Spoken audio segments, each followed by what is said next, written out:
I found a working iPhone on the bottom of the ocean. It caught my eye during a routine dive when it lit up with a notification. It seemed like it went through hell before getting to me, so I was pretty amazed that it still worked. I'll link a news story about it here. The problem is that nothing about that story is true. My name, where it was found, and the inspiring story of how it was returned to the fake owner, even how much battery power it had left. There's a much more disturbing story to it all, and it deserves to be heard. I hope you'll be able to read this before it gets swept under the rug again by the authorities. I've transcribed the recordings below. Day 1, 3:47 p.m. My mom finally convinced me to go on the family vacation down to the Outer Banks of Northern Carolina today. I'm a little old for these kind of trips, but I decided to humor her. My deadbeat uncle somehow got a ticket to come too. The drive down took 6 hours. I slept most of the way. And now that we're down at the beach, I'm not really sure what to do with myself. I wish I had brought a book or something to read. The rest of the family is busy tanning or swimming or whatever. I'm not really into that kind of thing. I've taken to just recording my thoughts here as they come to me. I'm glad I bought this new waterproof case, so I don't have to worry about it getting wet. Day 2, 5:52 p.m. Second day at the beach down, only 5 more to go. Earlier, Uncle Richard egged me on until I chased him down and I tackled him into the water. I'm not much of a swimmer and the idea of getting tugged under had me terrified, despite my uncle's reassurances. We took boogie boards down just in case. I survived, much to my own surprise. Day 3, 3:22 p.m. The waves were rough today. The flags that said dangerous currents jutted out of the sand. I hadn't planned to go swimming again, but my uncle bet me $100 I wouldn't do it, and I just couldn't resist that much cash. We bolted into the water in the break between waves and I flopped forward, letting our bodies adjust to its chill. I was shivering in minutes. I tried to tell my uncle I was going back to shore, but he just grabbed me and refused to let me go. It gave me flashbacks of when he would hold me down and tickle me past when I couldn't breathe. And that's when the riptide took us. Our feet flew from out under us before we knew what was happening, tugging us out to sea in a churning brown blur. I didn't know how to get out. I barely knew how to swim. We flailed with our arms and feet, trying to fight it, but it was no use. It has us in its icy grip. We are completely and utterly at the mercy of the ocean now. Day 3, 8:30 p.m. We're still alive. Been hanging onto our boards for dear life as we drift further and further from shore. It's just a slim sliver of tan on the horizon now. The houses are just little dots. In that initial panic, I scanned the shore desperately for anybody to help us. And the rest of the family had gone back to bring lunch down to the beach, and I just kept hoping a lifeguard would ride back by on an ATV. But no help ever came. Once I calmed down enough to realize we needed to help ourselves, we were far from shore. I remember my phone was in my pocket, safe in its watertight case. Unfortunately, I had no service, and I still don't. The towers in this place are terrible, and I barely had a single bar on the beach, let alone God knows how far out into the ocean.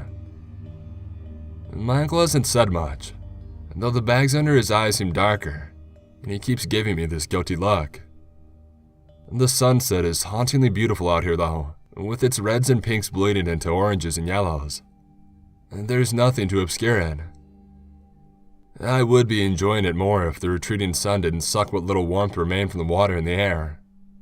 Already, I can feel the chills seeping deep into my bones, making them ache. My teeth chattering. Day 4, 7:43 a.m. The shore and the houses, they're gone now. All I can see is ocean for miles and miles around. The sun woke me up and I can already feel the blistering sunburn forming on my face. My uncle finally spoke up. asking me what we were planning to do between the shivers that spasmed through his whole body. What did he expect me to have a plan? This was his stupid idea. Bitterly, I told him that we were going to die out here, one way or the other. If we didn't freeze to death first or dehydrate after that, maybe we'd just give up and finally let go of our boards. The thought had already tempted me a few times. My shoulders and neck ache from holding my head above the rolling tide, and my stomach rumbles constantly, and I'm just fucking terrified. What hope do we have? I wasn't going to record this part because I'm pretty sure it's just my imagination, but maybe it'll help me get it off my chest while my uncle is still sleeping. I felt something brush against my legs as I was dozing. Not that quick, light flash of a school of fish. It was slick and heavy. I panicked for a minute when it started to wrap itself around my legs, as if to pull me down, but I jolted awake as it disappeared as quickly as it came. Day 4, 9:56 p.m. I've started seeing shapes under the water at night. They don't seem to move, but they're huge, at least the size of a house, and there are multiple.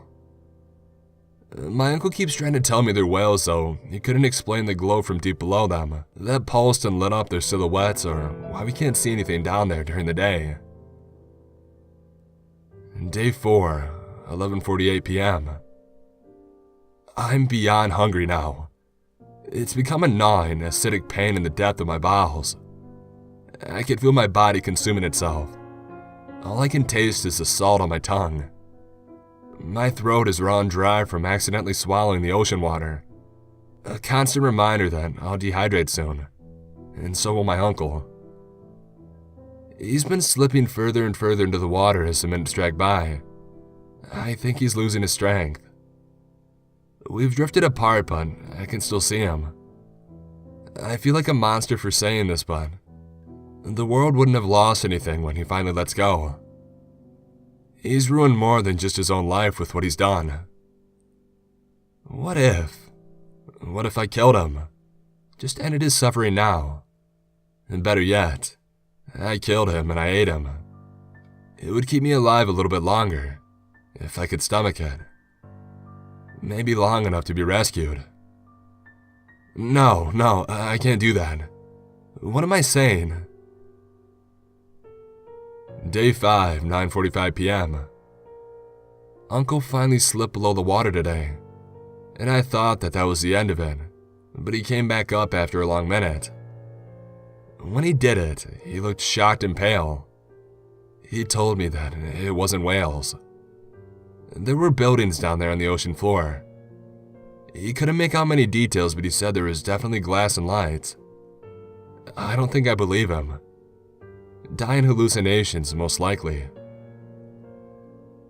The lights and the shapes came again tonight, but this time, I thought I saw smaller shadows moving in the murky water. A storm was on the horizon, kicking up the silt below us, obscuring the view though, and I couldn't be sure of anything I saw. Day 6, 6:34 a.m. My uncle let go today.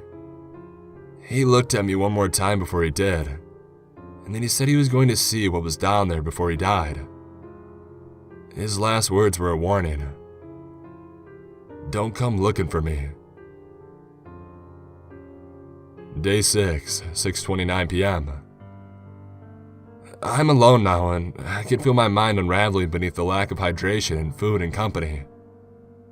Uncle's board still drips within eyesight as a constant reminder of where he went. I dare dip my head underwater today, and there's definitely something down there. I'm getting desperate, and whatever it is seems like my best option. I'm going to give it another night for a slim hope of rescue, and then I'll decide. Day 6, 9:51 p.m. Whatever is down there is moving. It's beckoning to me with shadowy arms like kelp swaying in the tide. Watery voices lap at my ears, whispering to me. They don't want me to tell you any more about what I've seen. I'm sorry. They don't want to be found. I've decided that I'm not going to wait until the morning. They're running out of patience, and I don't want to anger them. If you find this phone without me, just know that I'm somewhere deep below the Atlantic Ocean. There's an entire world down there just waiting to be seen. Don't come looking for me. So that's all there was to the recordings, and they end there. I figured that I don't have long before this is taken down, or they come to shut me up for good. My plan is to beat them to it. I flew over last night and booked a private boat rental for tomorrow from the same beach. I've got to know what's out there. I'll update you with my progress if I'm able. Wish me luck.